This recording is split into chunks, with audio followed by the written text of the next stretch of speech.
Ganga versus मंगा।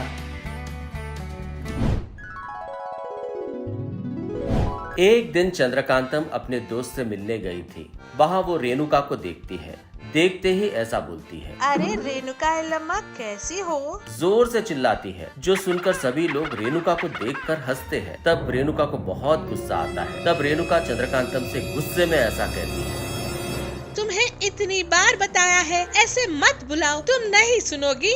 तुम्हारा नाम लेकर बुलाना भी गलत है क्या? फिर भी अभी क्या हुआ, इतना गुस्सा कर रही हो? ऐसी बुलाकर सबके सामने मेरी इज्जत खराब कर रही हो। तुम्हें कुछ समझ में आ रहा है क्या? अरे मजाक मत करो, हम लोगों के बीच में इज्जत किस लिए? रेणुका चिढ़ते हुए ऐसा कहती है, तुम्हारी इज्जत नहीं है पर मेरी है। यहाँ पर जो भी लोग हैं मेरी कितनी इज्जत करते हैं पता है? होने वाले सभी पार्टी फंक्शन में मुझे ही चीफ गेस्ट बनाकर बुलाते हैं। पर तुम्हें किसी ने बुलाया है क्या? चीफ गेस्ट की तरह ना बुलाया पर कम से कम तुम्हें गेस्ट की तरह भी ट्रीट किया है क्या? सभी तुम्हें एक बेवकूफ समझते हैं, इसीलिए कोई इज्जत नहीं देता। मेरी बचपन की दोस्त हो इसीलिए मैं तुम्हें बुलाती हूँ, नहीं तो मैं भी तुम्हें बुलाने वाली नहीं थी। बोलती है, जो सुनकर चंद्रकांतम को बहुत बुरा लगता है। मैंने तो तुम्हें दोस्त माना था, पर तुमने तुरंत रोते हुए वहाँ से चली जाती है। घर आकर बेड पर बैठकर रो रही थी।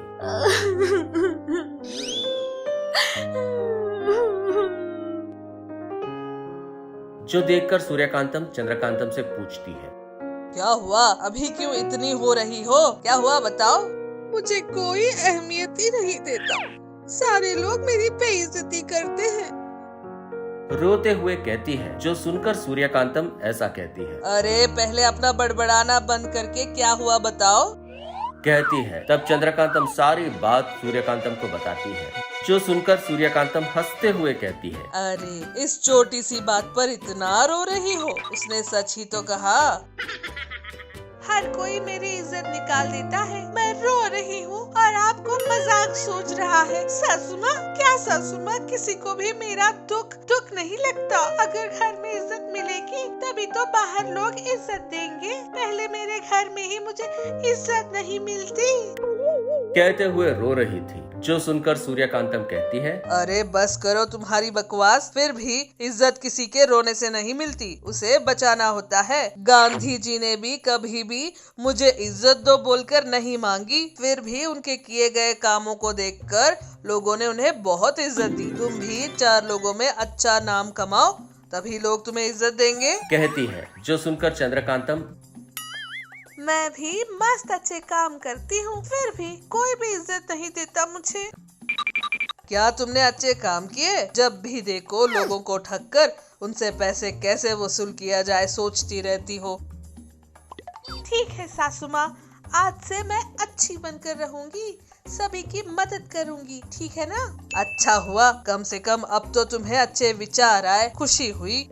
ऐसे अच्छे काम करते जाने पर उसे सारे इंसान देखकर मुझे भी इज्जत देंगे, जिसके लिए बहुत टाइम लगेगा ना। हाँ रे, अच्छे काम बहुत धीरे से फैलते हैं पर बुरे काम बहुत जल्दी दिखाई दे जाते हैं। तो फिर अब मैं अच्छी काम शुरू करती हूँ, जिसे लोगों को जानने के लिए बहुत टाइम लगेगा सासू माँ। इसलिए तुम्हारे पास अगर कोई मैजिक आइटम हो तो सासू माँ, उस आइटम के इस्तेमाल करने पर सभी लोग मुझे इज्जत देना शुरू कर देंगे। यहाँ वहाँ घुमा घुमा कर भात मुझ पर सीधे डाल दिया, फिर भी लोगों को तुम्हें इज्जत देने के लिए मैं अपने मैजिक आइटम्स क्यों दूं? प्लीज सासू माँ, आज एक दिन के लिए ऐसी कोई वस्तु आपके पास है तो बताइए ना सासू माँ। कल से मैं अच्छे काम करके सबके पास इज्जत कमा लूंगी। कहती है। जिस पर सूर्यकांतम नहीं मानती। तब चंद्रकांतम सूर्यकांतम के पैर पड़ती है। अपनी पेटी में से मैजिक ज्वेलरी उसे देकर कहती है, ये लो, ये एक मैजिक ज्वेलरी है, इसे पहनने पर लोग तुम्हें इज्जत देंगे, तुम्हें अपने सिर पर रखकर देखेंगे। ये सिर्फ आज के लिए ही है, कल से अच्छी बन जाऊंगी कहा है, इसीलिए तुम्हें ये चांस दे रही हूँ। अगर इस बार कोई परेशानी हुई तो तब बताऊंगी तुम्हें। चंद्रकांतम तुरंत उस ज्वेलरी को पहनकर गांव में जाती है।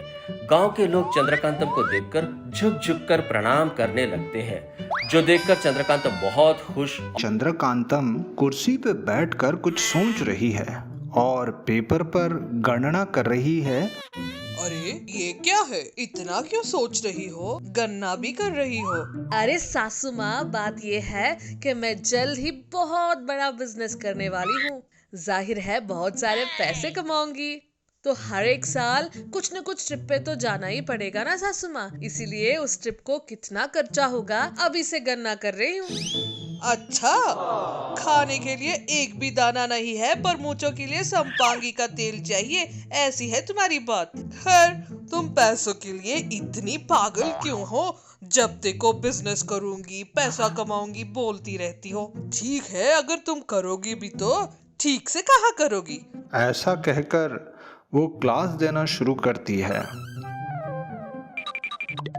वो सुनकर, ठीक है सासू माँ, ठीक है, आप भी मुझे ही दोषी कहिए। मैं कुछ न कुछ काम करके 4 पत्तर कमाने के लिए कोशिश कर रही हूँ। ऐसी रोने की एक्टिंग शुरू करती है। 4 पत्थर कमाना क्यों, एक बड़ा पत्थर सर पर डालो, ठीक हो जाएगा। ये सुनकर चंद्रकांतम, मुझसे कोई प्यार नहीं करता इस घर में, मुझे कोई सपोर्ट भी नहीं करता। बस कर तुम्हारा फेक रोना, एक्टिंग में भी महानटी को क्रॉस कर रही हो। अगर तुम ठीक से बिजनेस करना चाहती हो तो कौन तुझे सपोर्ट नहीं करेगा, बोलो। अब बात ऐसी है तो मैं अच्छे से बिजनेस करती हूँ, आप मुझे सपोर्ट करते रहोगे ना? ऐसा पूछते हैं तब सूर्यकांतम, तुम ठीक से करना चाहती हो तो मैं क्यों ना बोलूंगी। तो हम दोनों मिलकर पिज्जा बना के बेचने का बिजनेस करें क्या सासू माँ? आपका तो इस शहर में बहुत अच्छा नाम है, इसलिए बहुत लोग आकर खाएंगे भी। ऐसे हम 4 पत्थर पीछे डाल सकते हैं। ठीक है, करते हैं, पर अब ऐसी ही कुछ गड़बड़ किया तुमने तब होगी तुम्हारी शादी। हाँ ठीक है सासू माँ। ऐसे बोलकर सूर्यकांतम और चंद्रकांतम दोनों मिलकर एक पिज्जा सेंटर खोलते हैं। उसको सूर्यकांतम चंद्रकांतम पिज्जा सेंटर नाम रखते हैं। सूर्यकांतम नाम देखकर उन पर विश्वास रखते हुए बहुत सारे लोग आकर वो पिज्जा खाते हैं। सूर्यकांतम बहुत लाभ न आने पर भी उसे क्वालिटी पिज्जा बनाकर बेचती है, इसलिए चंद्रकांतम बहुत लाभ न आने के कारण सोचकर बहुत दुख होती है। देखो बेटी, मैं मेरी चाची की बेटी की शादी में जा रही हूँ, 1 हफ्ते तक नहीं रहूंगी, तब तक ये पूरा बिजनेस तुम ही संभालोगी। कुछ गड़बड़ मत करना बेटा, ठीक है ना? एक बात याद रखो, अगर हम अच्छी क्वालिटी देंगे तो लोग हमारे बिजनेस को ऊंचा करेंगे, ठीक है ना? ऐसा कहकर वो चली जाती है। हाय राम, 1 हफ्ता भर सासू माँ इस शहर में रहेगी ही नहीं। इस पूरे हफ्ते में बहुत सारे पैसा कमाना पड़ेगा मुझे। ऐसा सोचकर चीप क्वालिटी पिज्जा बनाकर बेचना शुरू करती है। तब से वो पिज्जा खाने के बाद सब लोगों को उल्टियां महसूस होने लगती हैं। इस तरह लोगों का विश्वास उस पिज्जे से उठ जाता है। अगले दिन एक कस्टमर भी पिज्जा लेने के लिए नहीं आता। चंद्रकांतम दुखी होकर ऐसा सोचने लगती है, ये क्या है, सासू माँ के आने से पहले बहुत सारा पैसा कमाने का सोच लिया था मैंने, पर 1 हफ्ते से एक भी कस्टमर नहीं आया। बहुत बड़ा बुरा काम किया है मैंने। ऐसा सोचकर दुखी हो रही होती है। क्या है, क्या बात है, क्यों इतनी दुखी हो? कुछ करने के लिए नहीं तो चंद्रकांतम सूर्यकांतम को सारी बातें बोलती है। मैंने तुम्हें पहले भी बताया था कि कोई गड़बड़ नहीं करना, पर तुम्हारी लालच की वजह से आज पूरा काम बेकार हो गया। सॉरी सासू माँ, प्लीज सासू माँ, कुछ तो करो। उसे देखकर सूर्यकांतम कुछ करने के लिए नहीं बचा तो अगले दिन से क्वालिटी सामान से पिज्जा बनाना शुरू करती है। उस पिज्जे का स्वाद बहुत ही अच्छा आने लगता है तो सूर्यकांतम उसकी शक्ति से स्वाद सभी के घर के पास रहने वालों को बेचना शुरू करती है। बस सभी लोग फिर से सूर्यकांतम चंद्रकांतम पिज्जा सेंटर पर आकर पिज्जा खाना शुरू करते हैं।